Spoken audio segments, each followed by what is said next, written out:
তৰুণ কালতে কেলে তেজিলা শৰীৰ ভিত যেন খাতে পৃথিৱীৰ ৰাজা যত কৃষ্ণত ভকত তেন্তে মহাভাগৱত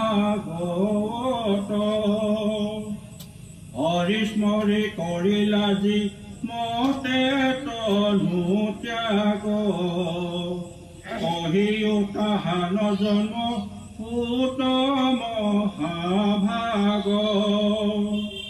বিষ্ণু বৈষ্ণৱৰ কীৰ্তি একো নাহি ভেদ দুয়ো কথা কৰে পাতে কৰ কন্ধ ছেদ এতেকে শুনিবো আমি ভকত চৰিত্ৰ এহিহে তাৰিবে পাৰে দুৰ্ঘোৰ কলিত কৃষ্ণ কথা ইটো আমি ততো কৰি স্বাদ শুনো হুক কৰি শীতৰ সংবাদ যাৰ ঘোঁৰা চলে আতি আকাশৰ পথে সহাগৰা পৃথিৱী যি নীলায়ে কেৰথে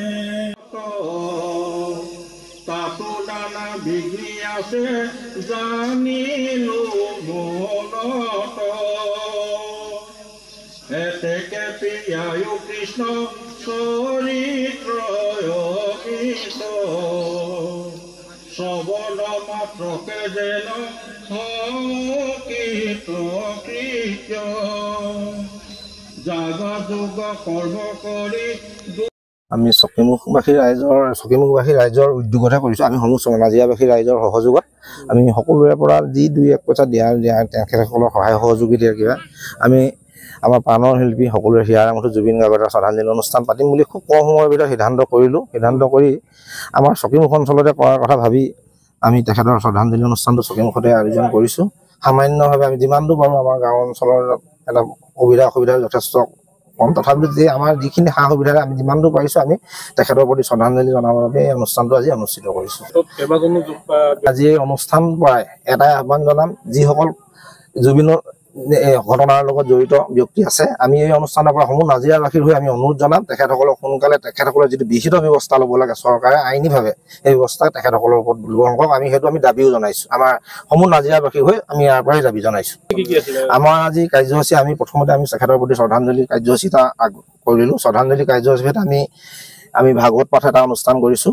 আমাৰ ভাগৱত পাঠ অনুষ্ঠান ইতিমধ্যে আৰম্ভ হওঁ অৱস্থা। ভাগৱত পাঠৰ পাছতে আমি আমাৰ আমন্ত্ৰিত এটি দিহানাম দল, আমাৰ শিশু আমাৰ নাজিৰা অঞ্চলৰ এটা দিহানাম দল আমি দিহানাম পৰিৱেশন কৰিম। দিহানামৰ অন্ততে আমি জুবিনৰ কিছু আমাৰ যিবোৰ গীত আমাৰ মাজত সকলোৰে হিয়াই যিবোৰ গীত আমাৰ আজি মনত গুণগুণাই আছে, তেনে কেইটামান গীত গাবৰ কাৰণে আমি আমাৰ স্থানীয় দুজনমান শিল্পী আমন্ত্ৰণ জনাইছোঁ। আমি খুব নিয়মিত বা শৃংখলাবদ্ধভাৱে জুবিনৰ দুটামান গীতেৰে আমি আজি অনুষ্ঠানটো সামৰণি মাৰিম।